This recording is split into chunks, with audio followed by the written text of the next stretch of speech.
Welcome to the end of season post-mortem episode of the Yanks Go Yard podcast. I'm Adam Weider alongside Thomas Carinante. We are going to be here all offseason long talking about the myriad ways the Yankees can improve. But this past week, it was really hard to think of realistic ways that's actually going to happen this offseason. If it does, it's probably going to start with a cleaning of the house, a changing of the chairman of the board, different folks calling the shots. But you know what? Feels like another year of Brian Cashman. Feels like another year of Aaron Boone. Initial reports are both are going to come back. Should either come back, we'll dissect it. Either way, no matter what you foresee, Aaron Judge coming back, placing him, the Yankees bringing Judge back and supplementing him, the Yankees letting Judge walk, the Yankees trying to remake their offense on the fly, it will never make this series less embarrassing. This ALCS is the low point of my Yankee fandom since 2012. And we'll have plenty more time to rant, but forget about 2017 coming oh so close. Forget about 2019, the Altuve homer that I thought would be the worst it could ever feel. The door was still open after both of those moments. The door is now closed. Make sure to find us on Apple Podcasts, Google Podcasts, Spotify, wherever you get your podcasts. Drop us a 5-star review along with a mailbag question. And our UK listeners, again, you guys coming through strong for us. We'd love to hear from you with further questions, things you'd like us to discuss on the podcast. Anything we could do better to appease y'all. I think mushy peas is the perfect side dish for fish and chips. I assume you guys do as well, but please weigh in if you feel differently. And we're not going to be doing any more live streams during the games because no more baseball games. But you can find us live on YouTube Mondays and Thursdays, 2 o'clock Eastern time. And again, through the offseason, we're going to be taking you through all the possible Yankees machinations and the way things can change. But the more things change, the more they've stayed the same these past couple years. Thomas Carinante, welcome to the podcast. When we last spoke after game 1 on Wednesday night, we came to the realization, I think at the same time, like, hey, the next time you hear from us, either like this will be a series or the Yankees will already have been swept out of the playoffs. And they lost the same game to Houston in game 1. They've lost a million times. Then they lost it again in game 2. Then they lost a worse version in game 3. And then the worst individual loss of the series was last night. It didn't really matter that much. They're already down 3-0. But certainly the most painful individual loss they experienced was last night. But both of us kind of wanted the series over and done with, which makes you feel not good. Because you look at the Fenway Park crowd in 2004, just like the Yankees did yesterday, they were forced to watch highlights of the Red Sox coming back from 3-0 down because that was someone's genius idea. And you watch that Fenway crowd and you're like, man, those people really believe they could come from 3-0 down. And meanwhile, in New York, we're just beaten down. We don't even want them to try. Tickets to yesterday's game were like $20. And I was like, I wouldn't pay that. And that's kind of an indictment on us. Yeah, it sucks to feel this way, and I will be the first to admit, I don't care if anyone calls me a non-fan or not supportive. I wanted them gone after that third loss. You don't lose that game. You cannot lose that game. They lost that game in the most agonizing fashion you probably could. 0 runs, you make an error and leave the door open for Garrett Cole to make a mistake. And for once, I didn't blame Garrett Cole for that. It's the playoffs. You gotta, your team has to pick you up. Routine fly balls need to be caught. There can't be these kind of miscommunications. And the Yankees seemingly don't, they never get it together. As I said it last night, they set a new standard for hell each and every year. You thought 2021 was bad? It was pretty damn bad. But this year, it was also bad. Yeah. This year, honestly, might be fucking worse. Because you look at the roster changes that were made. You look at Judge's MVP season and the fact that he hit 62. You look at the fact that Giancarlo Stanton was an all-star in the first half of the season and was one of the best hitters in the league and then completely fell off. You look at DJ LeMahieu's injury, which killed this team for months. You look at the trade deadline acquisitions and just what could have been in comparison to previous years where like 2021, we had the wild regressions. 2020 was the COVID season. 2018 and 2019 injuries galore, and you had other guys stepping up, so there was some hope. This time around, it was just things happening at the wrong time, the roster not being deep enough to absorb the untimely injuries or the untimely regressions or whatever it was. And most of all, it's just the overall vibe of this team. You head into the postseason, you have all the momentum at your back. You get the rest after the end of the regular season. You avoid the wild card series.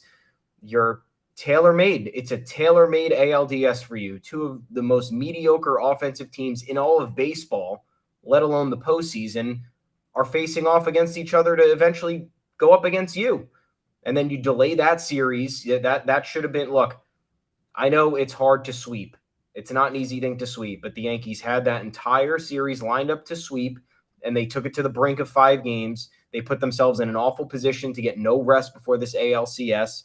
And you can blame MLB scheduling all you want. Yeah, Rob Manfred, don't know what the thought process was there. Don't understand why that's how the schedule kind of laid out outside of the lockout issues.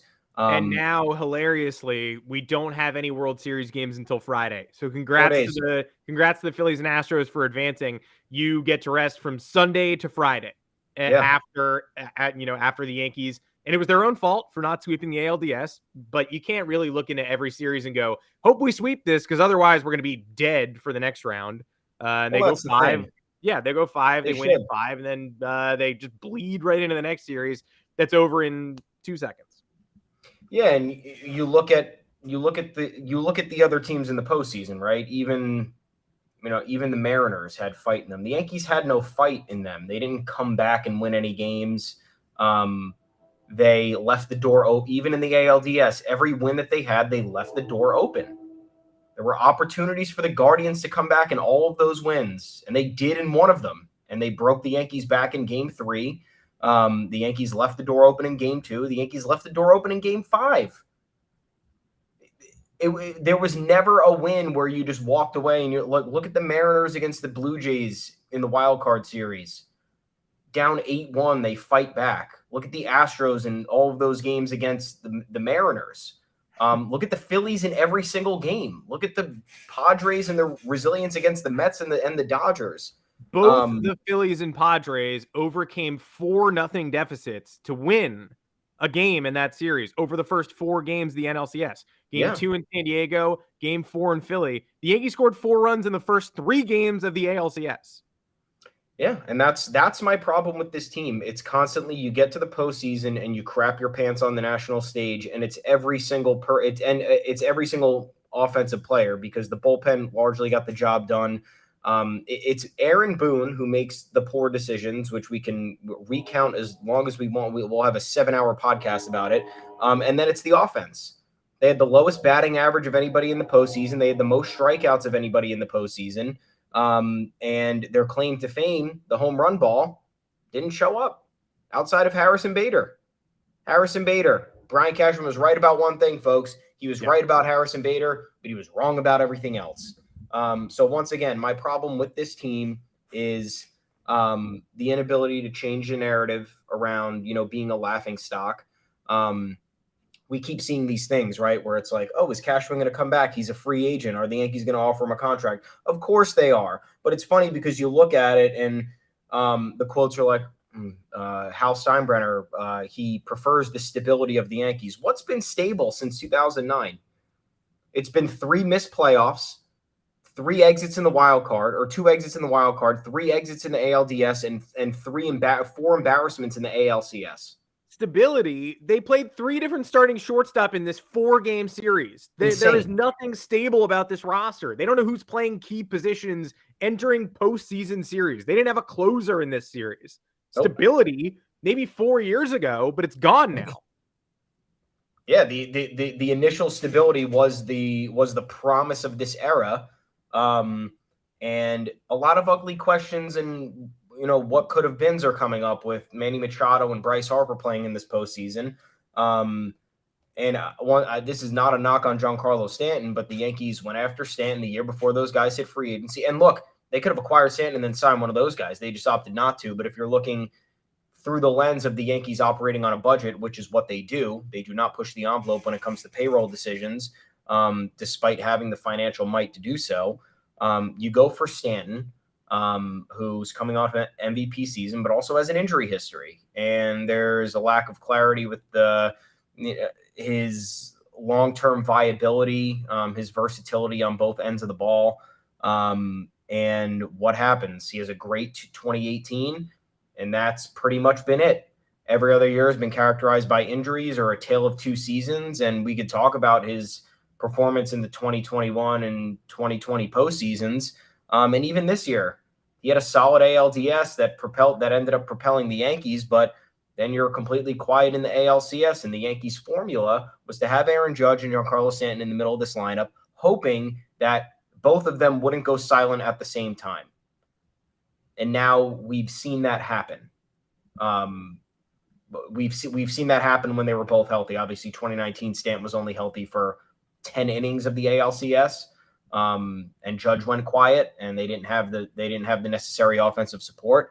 But now you look at Stanton, who's again still baked into the DH spot, has a 9.2 WAR since the Yankees acquired him. That's over 2018, 2019, 2020, 2021, 2022, which is really not that great. 5 years.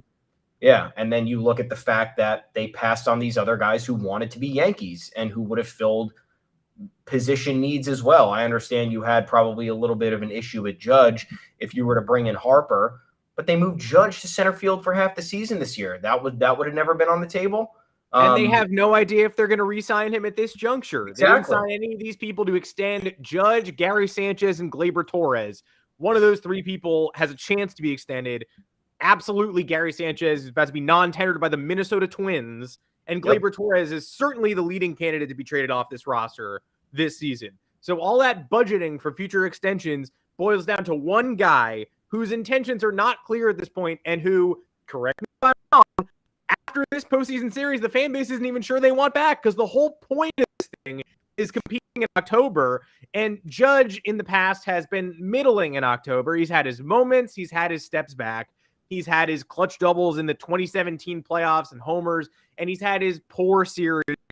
This postseason, all of them was sort of like, all right, you carried us in August, you carried us in September, the lineup wasn't whole, and he's the reason they make the playoffs, win the East, and win 99 games. This is the postseason where you have to make your hay and show what you're made of and lead the team, because they're not going anywhere without you doing that. And he has the worst postseason he's ever had, objectively. And so if you're going to bring Judge back, which everybody still thinks is plan 1A, you can't possibly feel as confident in that move as you did a couple weeks ago, because now you've seen him in the most important postseason of his life have the worst postseason of his life. And if you do bring him back, is anybody confident they're going to supplement him with anybody that makes any sense? Or are they just going to run it back next year with Judge at a hefty cost for multiple years, and with the same question marks around him, with Josh Donaldson at third, with Isaiah Connor-Falefa getting reps, with DJ LeMahieu getting hurt with no insurance policy behind him, with Anthony Volpe at AAA, and without a left fielder? Yeah, and the crazy part about us having this discussion about Judge, there's changes that need to be made from the top down. We're not going to get the changes we want. Brian Cashman's a free agent. He's going to be offered another contract. I think we all know that. Yeah. Aaron Boone just signed a 4-year contract before the start of the season, which was a mistake, objectively a mistake. He had no managerial experience. The team clearly plateaued with him as manager, and the plateau was not, the desired goal of a World Series. So now you look at re-signing Judge, right? I want Aaron Judge back. You want Aaron Judge back. Most Yankee fans want Aaron Judge back. I think I do. Yeah, but I don't want you. You think you do because you don't want Aaron Judge back if the proper additions are not going to be made around him. Because or else we're just going to be watching the same thing from 2021 and 2022. And and this is where you run into the problem, because the Yankees are hesitant to spend, right? They don't want to offer that 10-year contract. They don't want to offer that 8-year contract, but they will take on Josh Donaldson's remaining $50 million and hamstring themselves in the short term. They will sign Aaron Hicks to a 7-year extension when he had one season that proved himself. They'll give DJ LeMahieu that extra 6 year because they don't want to take the shorter term luxury tax hits. They'll give Aroldis Chapman another, $19 million, whatever he was making, $16 million AAV extension, because they're afraid that the closer market is not going to be as good as it should have been. So they make all these dumb moves and then they overlook the big, easy ones that they're capable of making. And now you have this problem where it's like, okay, Judge probably going to make between 35 and 40 million, 45 million AAV. If you were to guess on the open market. But where does that fit into this equation? You have Stanton making 32 million AAV through the 2027 season. Garrett Cole is here for the next 7 seasons at $36 million. Or I'm sorry, a 6th season at $36 million. LeMahieu's got 4 years left on $15 million a year. Aaron Hicks has 3 years left at $10 million a year. I don't know how you're not getting rid of any of these guys. And the only reason that the only way that this kind of makes sense, there's 2 things. It's either one, the Yankees say, fuck it, we're going over 300 million. Then we're going to figure it out, the next year because Donaldson comes off the books. And you have a few other smaller players that are coming off the books / others you can non-tender. There's buyout money. There's buyout money attached to Donaldson in 2024 too, by the way. Yeah, I think they're factoring that in. I think they managed to factor that into the AAVs over this year and last year, if I'm not mistaken. Still wild though. It's still insane. Yeah, it's crazy. So you either have the scenario one where you say, fuck it, we're spending $300 million. We're going to figure it out. Maybe that's bringing in a Dansby Swanson. Maybe that's signing Carlos Rodon and Jacob deGrom. I'm just spitballing. I don't support any of these things. I'm just, you look at maybe it's signing Trey Turner and kind of using him all over the place. I don't know. I don't know what they're thinking. I mean, I do know what they're thinking. They're not thinking that because that's not going to happen. And then the other option is to figure out a way to trade Giancarlo Stanton, because then you essentially swap him and Judge's salaries. You only probably add in that scenario where you get rid of Stanton and add Judge, between 3 to 10 million on the books. And then Stanton's salary being gone allows you the flexibility to add to the bullpen, to add another outfielder, to add another starting pitcher. Because don't forget, you got Jameson Taillon hitting free agency. Frankie Montas is an unknown commodity at this point because he's only played and performed at the Oakland Coliseum and nowhere else. I know that they say they're going to pick up Severino's team option, but he was pissed at the team this year.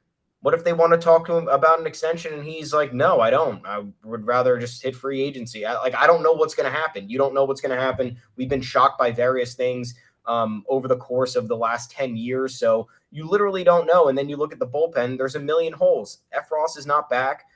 Britton, Chapman, Green are gone. And I know they didn't play any sort of roles this year, but those are theoretically big names to fill. You don't know what to expect out of Clay Holmes. The only really commodities you're comfortable with at this point are Loaizaga, who has been up and down, Wandy Peralta, and I think you have a fireman in Lou Trevino, but it's tough. It's really tough to kind of look at this whole thing. And if the Yankees re-sign Judge, they're not getting any better. They're just staying the same. What I'm incredibly sick of was everybody thought they were making a salient point this weekend saying, after the Yankees lost game 3, mostly saying like some variation on the national stage of, this series has laid bare that there is a huge gap between the Astros and the Yankees. The problem isn't the Yankees lineup. The problem isn't the Yankees bullpen. The problem isn't that the Yankees have collapsed in the area. The problem is that the Astros have simply built a better team. And to that, I say, I'm sick of that. Like, you guys, people kept saying it like they were making some grand declaration. Like, no, it's not that the Yankees failed on an individual level this series, or that they, zigged when somebody else zagged, or that Aaron Judge's ball didn't get out because of the wind. It's just that the Astros roster is better than the Yankees. And it's like, yes, it is. Everyone knew the Astros were the favorite coming into this series, but you had 5 seasons from 2017 to now to close the gap. 2015 to 17, too. The Astros and Yankees met in the wild card game. The Yankees had a roster mostly made up of veterans at that point, but with Greg Bird and Rob Refsnyder, LOL, and Luis Severino on that team. They lose that wild card game, and the Astros rise, and the Yankees rise, and then they face each other again in the ALCS in 2017, and the Yankees fall. From that point to now, the Yankees have not gotten tangibly better, tangibly closer, and in fact, they've gotten tangibly much worse. This was the best rotation the Yankees have ever brought into an ALCS with the Houston Astros. They got swept in 4 games. Jeremy Pena was the ALCS MVP. The Astros replaced their superstar shortstop, who was the main impetus of beating the Yankees in previous series. Carlos Correa was the ringleader. He walked in free agency. They brought Jeremy Pena in as the top prospect. He won the ALCS MVP. He hit a back-breaking game-tying home run against Nestor 4. If you could break a back that's already broken in Game 4 down 3-0, he certainly did it. And he won the MVP award for the series. Meanwhile, Oswald Peraza, the Yankees equivalent of Jeremy Pena, started one game in this series, looked overmatched on offense, never got a chance to really contribute down the stretch. Wasn't ready for playoff baseball. Anthony Volpe is supposed to be the Yankees shortstop of the future. Haven't seen him yet. Oh no. Again, Jeremy Pena, already in the bigs, already dominating, already clutch, already having huge moments in the spotlight. The Yankee shortstops of the future aren't allowed to play. Isaiah Connor-Faleva has to play, and he can't make a reasonable pick on a Gleyber Torres throw to second to lead to a game-ending, pretty much botched double play. Two Astros ribbies follow. Yep. And for once yesterday, the Yankees actually didn't fold. They go up 3-0. The Astros punch right back, go up 4-3. Rizzo ties it, Bader homers. They're up 5-4. They actually fought back. They're trying to give the fans a moment. Then the defense collapses in the seventh, and then the offense just goes, all right, we're out. We tried. We came back once. We're not doing it again. And the problem is something poisonous. There's something poisonous in the clubhouse. And I know it's not fun to say because we all enjoyed the chemistry of the regular season of the first half. We all enjoyed Nestor Cortez saying Judge is our captain. We all enjoyed Rizzo supporting Judge. We all enjoyed Judge, Rizzo, Nestor, Bader all laughing with each other. But whatever the culture that this team has that is centered around Aaron Judge as the captain, which everybody agrees. Nestor's like, if he comes back, he's getting that C.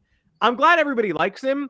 That culture is responsible for 0 wins in the ALCS, 0 key moments this postseason, a bottom 5 offensive performance in playoff history. One of the 5 lowest batting averages in a postseason, minimum of 5 games played in the history of baseball. So I love Aaron Judge. I love what he brings to the table. The Aaron Judge-centered team that just bows down to him, relies on him, considers him the unofficial captain, whatever that team has built themselves up to at this point doesn't work. Yeah, we're missing Benintendi and DJ and some relievers. Absolutely. The Astros lost Correa, Springer, Keuchel. Roberto Osuna was the closer. Roberto Osuna was the closer in 2019. He's gone. Brantley, half the bullpen. Michael Brantley gone. Ryan Stanek was dominant in this series in his 1 inning. They basically didn't even need him. They have too many bullpen pieces. The Yankees would have had Ryan Stanek as their 8th inning guy if he was available. Like, the Astros have overflowing excess. Jose Urquidy has 3 career World Series wins. Not in the rotation right now. Didn't appear in this series. Like, the Astros have guys who dominate in the postseason who they don't even need. And the Yankees had 3 relievers they were able to rely on in this series. It's a fun little thought experiment to say, like, this series actually proved the 2 rosters aren't close. Interesting. Thanks for making that salient point. That's the problem. I didn't need to unearth that. It's an issue.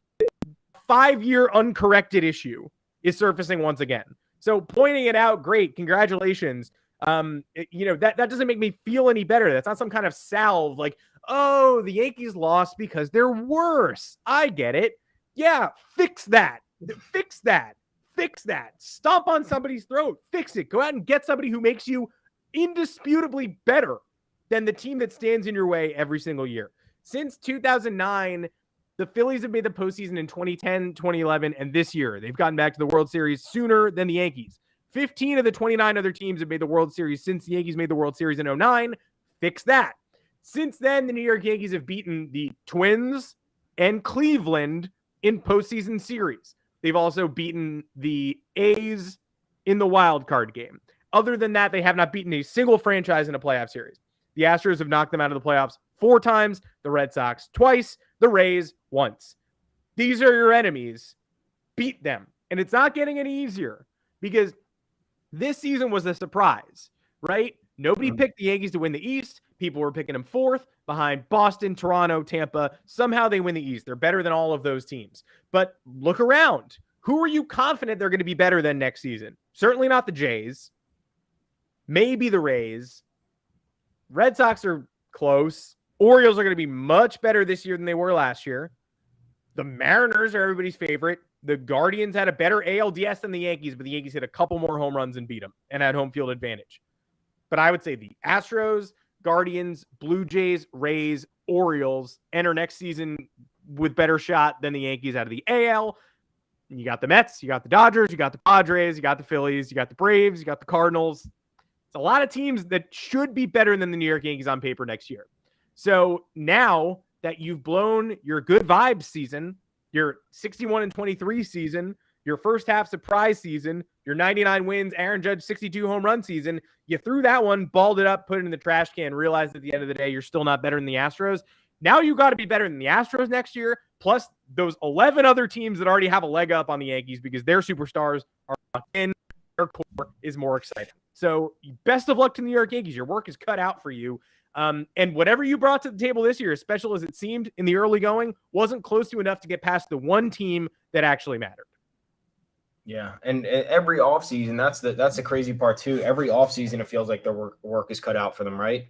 And every offseason, the depth is not supplemented properly, or you sign a guy like Matt Carpenter. Love Matt Carpenter. Matt Carpenter should have never been what he was for this team.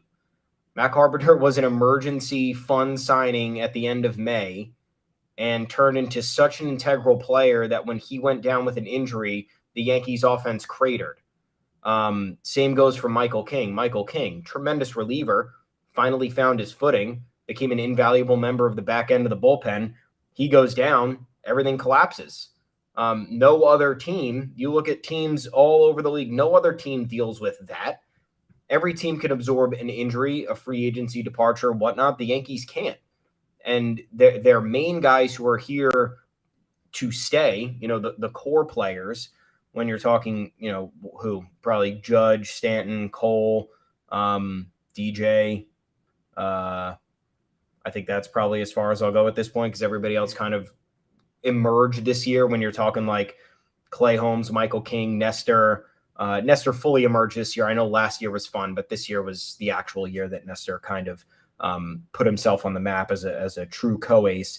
Glaber, you consider a core piece, but his last 2 years were so bad. Those guys on a consistent basis have been unable to dig the Yankees out. And whether that's they've been unable to sync. For example, Giancarlo Stanton having a dominant 2020 ALDS, Aaron Judge not. Giancarlo Stanton being absent for the 2019 ALCS. Garrett Cole being hampered for the AL wildcard game. Garrett Cole not being able to have the defensive support he should have had in the ALCS. Aaron Judge disappearing in the ALCS. Gleyber Torres doing whatever he's done the last couple of years. It's been 3 years, actually, of subpar Gleyber Torres play. And you want to say Gleyber Torres had a good year this year? I mean, what do you consider good? You consider barely above average good? Okay, then that's cool. He batted .257 with a .761 OPS. Didn't really move the needle as much as you needed him to. As someone who's supposed, and again, it's a problem because the expectations are set high. He came on, dominated his first 2 years, and the only place to go was downhill. You can't really get better than 38 homers in a season, especially, when you're that young. So you look at the Yankees core, and then you look at the supporting cast members. Anthony Rizzo kind of gets the job done. Harrison Bader has now emerged to kind of get the job done. Nestor has proven that he's kind of up for the task and is able to perform in these situations. You have like the 1A guys doing the job. The top guys are either not doing the job or not vibing with each other. And then you have the other depth pieces who are bad, improperly utilized, or not being played at all. I'm seeing in the chat right here, Justin makes a good point. I think, you said Peraza looked overmatched. Yeah, he did look overmatched. And the reason was because the Yankees decided not to play him. They decided to leave him off the ALD roster. Both things can be true. Yeah. He was swinging out of his shoes. His timing was beyond off. Theoretically, your timing should not be that off if you're taking a week and a half off from baseball. Yeah, but that has nothing. That comment of saying he's overmatched has nothing to do with Peraza's talent level or not at all. Contributed at the big league level. He just was overmatched. Framber Valdez destroyed him because the Yankees benched him for several weeks and then said, go face a guy with one of the best curveballs in baseball, most quality starts in a row in the history of baseball. Best of luck. Made a great play defensively, couldn't hit at all, and then found himself on the bench again the next game because the Yankees don't know what they want. Yeah. And that was the other thing. They don't know what they're doing. I don't know. Again, you look at the situation, you're like, okay, is analytics making the call? I don't know. Is it? Apparently IKF was the analytics guy. He doesn't start 2 elimination games in the DS, and now he's back for the elimination game in the CS. And then his poor route to second base combined with Gleyber Torres's wide, toss ends up being the play that eliminates them. So what is it? And why is there no trust in prospects? You have these guys come up. Oswaldo Cabrera, a little bit of a rough go in the postseason, I'd say, outside of that home run. Yeah. His defense was a little bit all over the place. But then again, you're starting him at shortstop when he's barely played shortstop all year at the big league level. So it's another bad decision by the Yankees. You're taking a guy out of his comfort zone who was dominating in the corner spots of the outfield. And now you're asking him to play the most important position on the field in elimination games. He runs into Aaron Hicks. In left field, he missed some, no man's land fly balls that ended up doing the Yankees in on a multitude of occasions. He disappeared at the plate outside of that 2-run homer. Oswald Peraza should have been, he proved down the stretch in September that he was more than capable of taking over the shortstop position. He made great defensive plays against the Astros in game 2, I think it was. Yep. And you were confident at that point that, oh man, like this guy can play. And then they don't play him again. And then, and then you have the elephant in the room, which is the manager, right? To me, this series was over after the Clark Schmidt decision in game 1. Yeah. You had a 1-1 game. You had no business having it a 1-1 game. You went to 5 games with you the should Guardians. not be in. No Should not be in, but then you get the Aaron Judge diving catch and the Bader homer, and then Tyone works out of trouble, and it's still 1-1 way later than it should be. And good teams can win those games. Remember the 2013 Red Sox? Oh, no way they go to Detroit and win, that series. No way. They're tied 1-1 going to Detroit. Detroit's got the better pitchers in every game. And then Justin Verlander gets outdueled by John Lackey because Mike Napoli homers off him. They win 1-0. Like, who is that? Craig Breslow locks that down out of the bullpen. Like, great teams come together and win games they shouldn't on occasion. The Yankees never do that in this generation and often don't win the games that they should. Like Garrett Cole at home against Christian Javier. Yeah. And then that's another indictment on the Yankees. You get 0. You have 1 hit against Christian Javier, and then on the season 1 hit against Christian Javier because he hit him in the other start. Yep. So 1 hit and 2 starts, pretty bad. Yeah. And when you're in these situations like game 1, right, where you have the opportunity to kind of set the tone, Aaron Boone there is clearly managing for the longevity of the series. And there's no need to manage for the longevity of the series because you're fucked either way. There's 1 off day in this entire series. In a 7-game series, no one's going to get the rest that they need. No one is going to get the proper rest they need. Wandy Peralta just became the first reliever to pitch in all 5 games of the ALDS ever. And he was the best reliever in the ALDS. So it doesn't really matter if you have to rest guys or not. It's every single night. You have to utilize your guys with whatever pieces you're being dealt. Every team has to deal with that. Guys are available, guys are not. Manager's job to use their instinct to determine who is right for what certain scenario and whatnot. And you call on Clark Schmidt to save a playoff game on the road in a series swinging affair, and he falls flat on his face, and you don't learn from that. Even though that should have never happened, we'll say, you know what? Get a pass, won the ALDS. That's water under the bridge at this point. Yeah. Then you bring him in again to relieve Jamison Tyone, who was at 67 pitches, still had the ability to go and pitch. And you call on Clark Schmidt to get you out of the jam. He gets you out of the jam, and then you try to steal more outs with him the next inning, and then you lose the game. So go hang some 1-2 curveballs to the guy who does nothing but hit balls in the zone out to the Crawford boxes. Let's see how that goes. Like, even after Schmidt gets that double play, right? It's you're kind of having trouble piecing together the rest of the game, but maybe more so than when Bader homered or when Judge made that catch earlier in the game. You're like, we might actually steal this one. Like that double play is a huge moment and momentum turner. You're texting your friends all caps, the Clark Schmidt inning. And then let's bring him back out there for more. Press your luck. You got Lou Trevino, who throws like 7 pitches a game, apparently. And I'm waiting for the post-mortem on him because I'm sure he's hurt. The people, I saw some great points being made online this weekend. Trevino definitely still battling that back issue. Jose Trevino definitely still battling that toe issue. And I think Josh Donaldson probably playing through something. They're going to say Aaron Judge was playing through something because he was so bad. But Lou Trevino, they acted like he's not available. They never use him. He throws 7 pitches a game. And so I guess you're going to have to go to Loizaga for 2, Holmes for 2 in that scenario, covering the 6th, 7th, 8th, 9th. But you know what? Do it then. Like, go do that. You got to win a game. Yeah. And that's another, it's a 2-pronged problem here, right? With when you're talking manager and the lack of ability to actually deliver. So the offense being silent for as long as it had forced Aaron Boone into making a lot of consequential decisions, and Aaron Boone is not particularly good at that. So again, the vibes are off.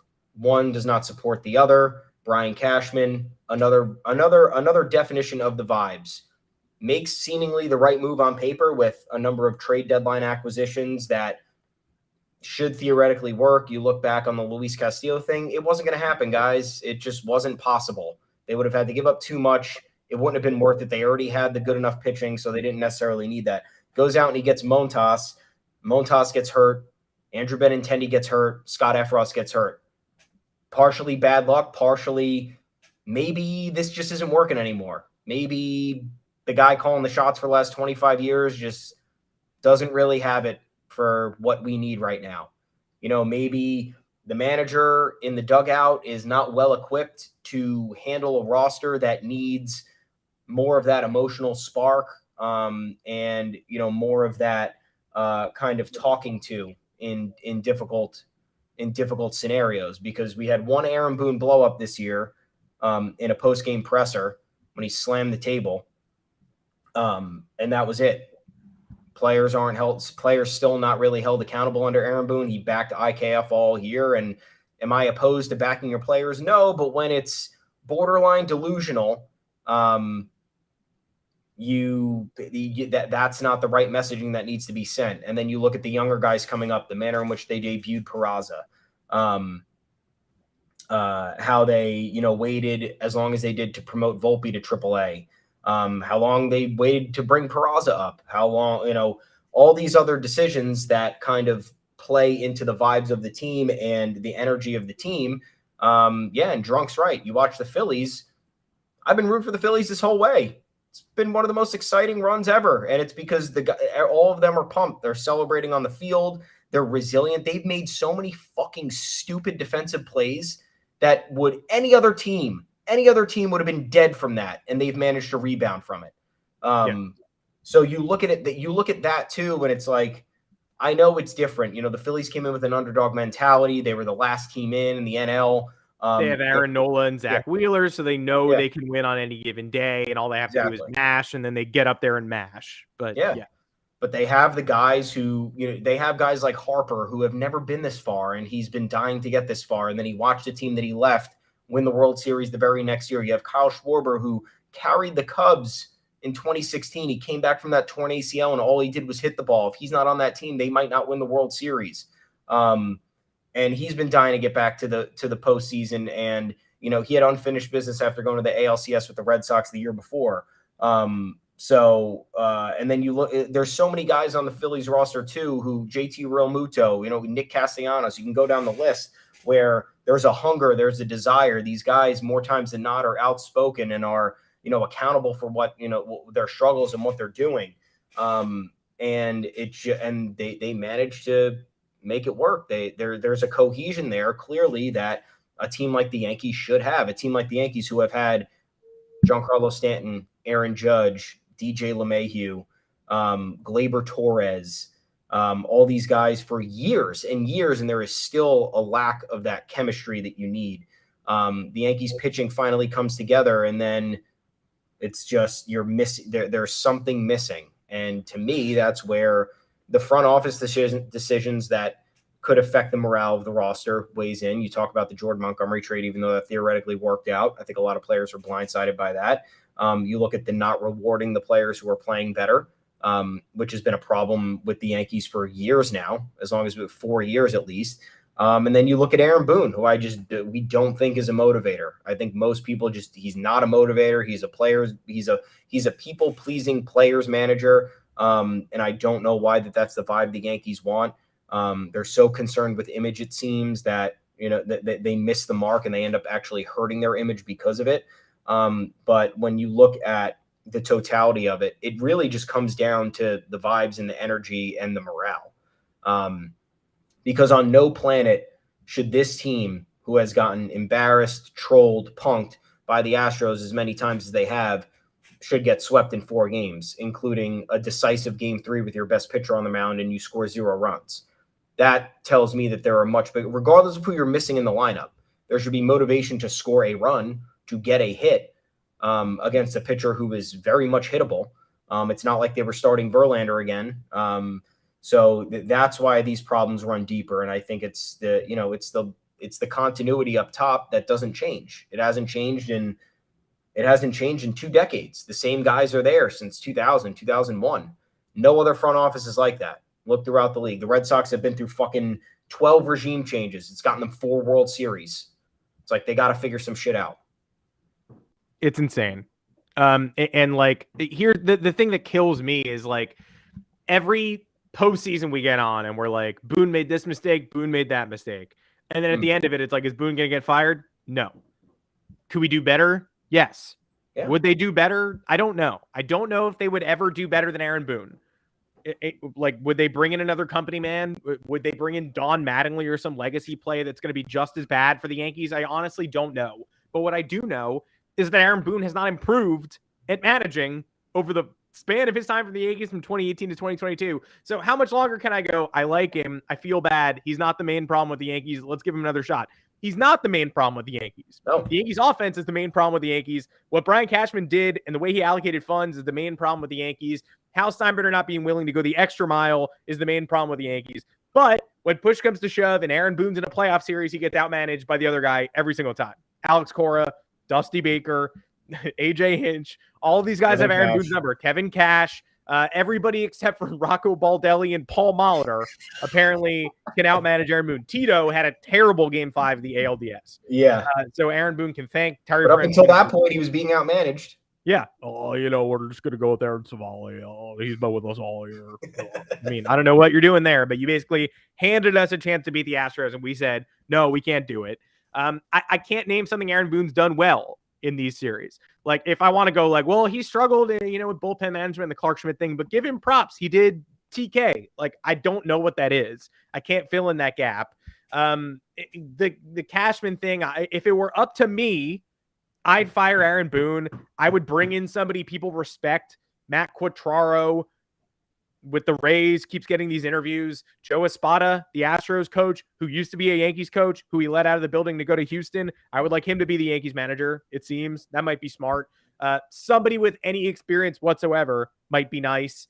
Rob Thompson single-handedly took the Phillies over and brought them to the World Series this year. Another longtime Yankee coach. Couldn't possibly fathom giving him the job. And I thought at the time, when we fired Joe Girardi, I actually thought, like, well, why would we elevate a guy from his regime to take over? Like, aren't we looking for a clean break? But then we got Aaron Boone, and I was like, whoa, not that clean a break. Don't do that. I was willing to give him a chance, and it didn't work out. Brian Cashman is spending Bryce Harper's money this year on Josh Donaldson. That's a fact. Yeah. He's unwilling to spend whatever money it would take to get the late 30s of Bryce Harper, but he's perfectly willing to eat Minnesota's mistake and get Josh Donaldson now. Now, Josh Donaldson regressed in his late 30s. Yeah, in his actual late 30s. Josh Donaldson regressed this year. He was much better last year. The player Brian Cashman acquired was not the player who stands on your roster today. But that said, late 30s, regression happens, and it happened on our watch. Instead of getting the prime years of guys like Harper and Manny Machado, who both, to varying degrees, wanted to come here. Bryce Harper was like, Mickey Mantle's my hero, and I want to play for the Yankees. I want to wear pinstripes. Doesn't get more obvious than that. And the Yankees were like, no. And then the Phillies were like, "Did you say that Jim Tomei was your hero?" And he was like, "No, I said Mickey Mantle." And they were like, "We're the only people who want to pay you." And he was like, "Oh, okay, fine. Jim Tomei's my hero." I think Brian Cashman needs to be elevated off the GM role into a promotion that is like overseer of bathroom napkins or some ceremonial job, and then the GM is a forward thinker, somebody who's more in tune with the modern game. Like props on Wandy Peralta, props on Harrison Bader. Like people in the Twitter Props on replies Clay today. Holmes. People in the Twitter replies today giving giving Brian Cashman props on these tiny little steals that have helped flesh out the roster. Great, but nail the big ones too. You got to nail the big ones too. And he doesn't. So to me, it goes higher than Boone, but I also have no argument for retaining Boone. Yeah, no, neither do I. But it goes higher than Boone because Boone, the selection of Boone was the people running the show. So once again, an instinct thing where you go back to the Joey Gallo trade, where reports came out where Cashman was warned about his fit in the clubhouse and his ability to handle New York, ignored because they saw, okay, well, he's going to strike out a lot. He's also going to walk a lot. He's going to hit homers. Turns out he only struck out a lot and he did nothing else. Again, and you go to the Montgomery trade, you blindside one of your homegrown talents. Whether you trade him or not, whether it worked out or not, that's still the wrong thing to do from a employee-employer relationship, situation. What other fucking trades has he made that have absolutely like we could go through so what many other of them. Fucking shit did this guy do? Yeah, I mean I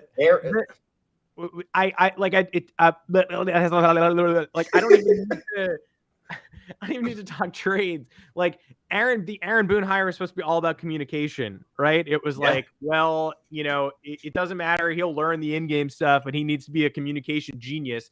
And I think there are some people in the locker room who like him, but Garrett Cole gets pulled for Lou Trevino, brushes him off, doesn't look at him, gives him the ball. Luis Severino actively hates him and is like, you got to ask him why he didn't put Clay Holmes in. I don't know, man. That's my closer. You put the closer in, right? Isn't that the smart thing? Yeah. Multiple times he the calls Bader out thing, Bader. the Bader thing, the Gary Sanchez Bader. benching in 2020. Yeah, he calls out Harrison Bader for not knowing he's leading off, and it's like some people are more diligent about checking the lineup than other guys. Why? He's hitting 600 this postseason with 6 homers. The one guy that you don't want to be upset with is Harrison Bader, and Aaron Boone had he somehow had COVID-20 for all of September and October. He's just coughing in every post-game press conference.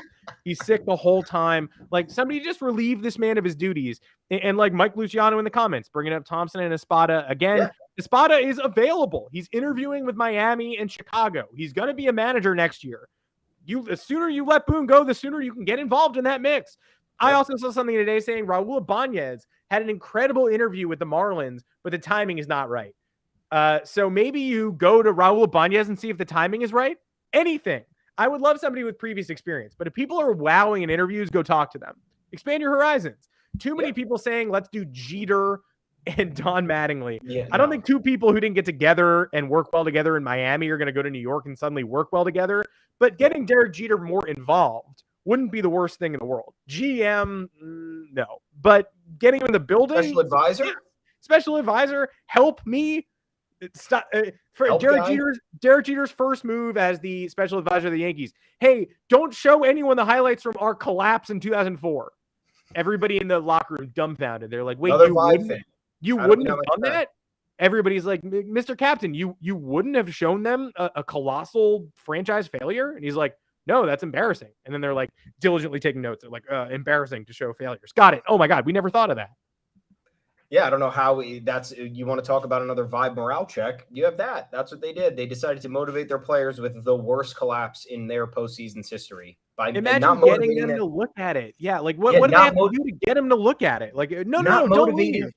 Not motivating them to be like, this can't fucking happen again. And you're going to watch this because you're going to know it can't happen again. It was, look, this happened to us and we should try to make what happened to us happen to these other guys. And then they're like, everyone's probably like, what? What do you mean? Why would I do that? None of us were here in 2004. We weren't on the roster. That didn't happen to us. That happened to like another generation. What are you talking about? It's just, it's like one. And Boone openly says that to the media. He openly defends. He said the other day. Well, he openly defended ICAF all year, and then he said the other day he was confused by the critique of Josh Donaldson this postseason because it's been a collective struggle. Two hilarious things in there. One, you're confused as are you not watching the game? Josh Donaldson's not picking the bat up off his shoulder. He's swinging through 94-mile-an-hour middle pitches. And he's looking for walks when no pitcher is afraid of walking him. 3-2 counts are throwing a strike every time, and he's looking at it every time. So, and then you talk about it being and then you talk about being a collective effort. Why is it a collective struggle? Is that because the guys in the room are not receptive to the voice that's speaking to them before each and every game? Are they not confident because the fucking lineup is changing every 5 seconds? Are they not confident because there's questionable bullpen decisions being made and trust not being put in the guys that the players feel should have the trust put within them? I don't know what the players are thinking, but if you're sitting on your couch and you're wondering these things, it's you have to think maybe the players have been fed up to a certain extent. There's no reason that they shouldn't. If you're sitting at home and you're frustrated with what's going on, you think the players are fine with what's going on? I mean, maybe, and then maybe that's part of the problem. Maybe they're just apathetic and they don't give a shit. But yeah, Aaron Boone just saying the wrong things, not holding guys accountable. Josh Donaldson said, he was taking pride in his at-bats. He was seeing a lot of pitches, batting 172, striking out 17 times. He had one hit in the ALCS. Thanks for your service. He struck out 10 times in 13 at-bats. Salute to you, King. You're the next captain of the Yankees. Supposed to bring you cannot dream up a worse move than Josh Donaldson. Cost the team a ton of money, hamstrung them for making other signings, and everybody else can say, oh, it shouldn't hamstring the Yankees because they have endless money. Yeah, it shouldn't, but it does. They choose to have it hamstring them. Yeah, it's their decision, and they're getting hamstrung on purpose. And then he's supposed to bring edge to the team, and instead he's racist in the middle of May. Then he doesn't get defended by his teammates, and he's like, I wish they defended me for being racist more. And then he shows up and he can't hit. And then he hits 1 for 13 with 10 Ks in the ALCS, and now he goes away. And Aaron Boone's with his COVID-20 is like, I think, he got snubbed from the Gold Glove. Yeah, maybe. I don't give a shit. Like, who cares who got snubbed from the fakest award? Just go win some games. Players who are definitely gone next year, just very quickly. Like, do a quick adios. Donaldson should be, but he won't be because who's taking that money on? You're just going to have to bench him. DJ probably comes back. IKF's got to go, I think. And the home crowd has turned it into an Aaron Hicks situation. Yeah. And the botch play at short sort of ends that discussion. Hicks got to go. Benintendi probably not coming back, probably too pricey, especially if they re-sign Aaron Judge. Rizzo opting out, and good for him. I loved having Anthony Rizzo on this team, but if somebody wants to pay him more money, I guess, sure. There's a lot going on in the infield, and that maybe clears a spot. I would love to have Anthony Rizzo back. Yeah. If he's going to opt out and somebody wants to pay him $60 million as his range declines, sure. It was a good era. It was a good run while it lasted. Gleyber Torres, I think, is as good as traded. And then Aroldis Chapman and Zach Britton, beyond gone. Aroldis Chapman will be taking a pillow contract with one of the worst teams in baseball next year, and I wish him the worst. I hope it goes poorly for him. Yep. Tyone's gone. Chad Green's gone. Yep. Maybe Matt Carpenter comes back. Miguel Castro's probably gone. I don't know why they would re-sign him. Yeah. Especially if they think they can get cheaper bullpen help either on the trade market or finding diamonds in the rough or elevating some of these minor league guys. Weissert's probably going to have a bigger role next year. Who is that dude that you chronicled at the end of the year who had the best whip? Nasty prospect. Yeah. I forget that guy's name. Forget his name.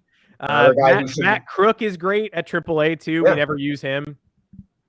Yeah, no, there's going to be options, and I don't know why. I think this team's going to look a lot different next year. But once again, I don't know who takes Donaldson's money. I don't know who takes Hicks's money. And fans, talk to me. Let's talk about this. I don't know why you're confident that Anthony Rizzo might resign. That guy has no reason to stay here. Someone said he likes Central Park. Yeah, I like fucking Central Park too. I moved out of the city. I had no choice. Someone offered me more money and a better cost of living. Yeah, you can walk your dog anywhere. There's a lot of parks in the world. Central Park's a nice one. If you experience it for 2 years, I think that's enough. But yeah, I like money. Yeah, exactly. I don't know why. There's a lot of confidence that Anthony Rizzo is going to return, and he wants one more contract. And I think this year he probably proved he can get that maybe nice 3-year pillow deal that'll take him into his mid-30s. That'll give him his one last payday. The Yankees are not giving that to him. That's why they gave him a 1 year with a player option last year. If they wanted Anthony Rizzo last year, they would have signed him to a longer-term deal. And you think that this offseason, when they have Aaron Judge as a priority, they're potentially losing multiple starting pitchers. They have to figure out a way to get other salaries off the books that are hamstringing them. They have essentially almost maybe 70% of the bullpen to completely remodel, an entire bench to remodel. And you think Anthony Rizzo's a layup to return? Okay.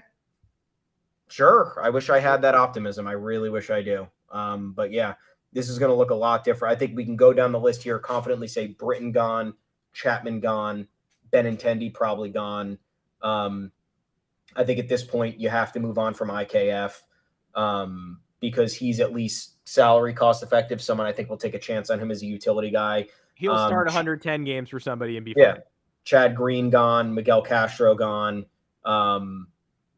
And then all the others I think are up in the air in terms of, who can you get rid of? Who's going to another injured Aaron Hicks season. There's always something. There's always a team is not going to take on another $30 million of Aaron Hicks because A, with how bad he's playing, and B, how injury prone he's been. I don't know who would theoretically take on Donaldson because he has officially, if we look at it this way, he has a $21.75 million base salary for next year and an $8 million buyout for 2024 with a $16 million team option. So maybe some other team bites the bullet and says, okay, I'll pay $37 million for Josh Donaldson over 2 years, but I don't know who's doing that. Once again, you probably have to eat salary in that situation or surrender a prospect. This is fucking great. Yeah. Seinfeld finale aired, and then Brian Cashman was like, great, I'm going to learn nothing about how baseball works from now till Holy 2023. Shit. Yeah. Oh my God. But yeah, and then Carpenter, I don't know if he comes back. I don't know. Yeah, I just don't know. I think that there's just going to need to be more. There's got to be more. And Glaber, I think, is gone. I think Glaber's as good as gone, if you ask me. He has a little bit of value. He didn't have a terrible year. I think he's a good second baseman. I just don't think that I just don't think New York's the place for him. Based on there's just a world where he's a perfect complement in this lineup where he's going top all the time. That world just does not materialize often enough. And in the past, he's been an incredible playoff performer. This September, he was awesome. This October, he was terrible. And so it makes it easier to say goodbye. Yeah, it's a situation where he seems like a great complementary piece, and then you would expect him to step up in the event you lose a DJ LeMahieu, an Andrew Benintendi, a Giancarlo Stanton for a month and a half, and whatnot. And it hasn't really been the case for the last 3 years. And you want to talk about a guy on a cost-effective salary. He's probably going to make between $8 and $10 million next year, controlled through 2024. I think teams are going to value that. Maybe you get a pitcher out of that. Maybe you get, I don't know. But, expect this roster to look differently, folks. I hope you enjoyed the 2022 Yankees because they are no more. It'll be an exciting offseason for a multitude of reasons. We're not sure yet if they're going to come back stronger or if they're going to come back with another roster that nobody believes in and gets picked to finish fourth and then rampages the division, or nobody believes in and gets picked to finish fourth and finishes fifth. We just have no idea. We'd love some real change at the top.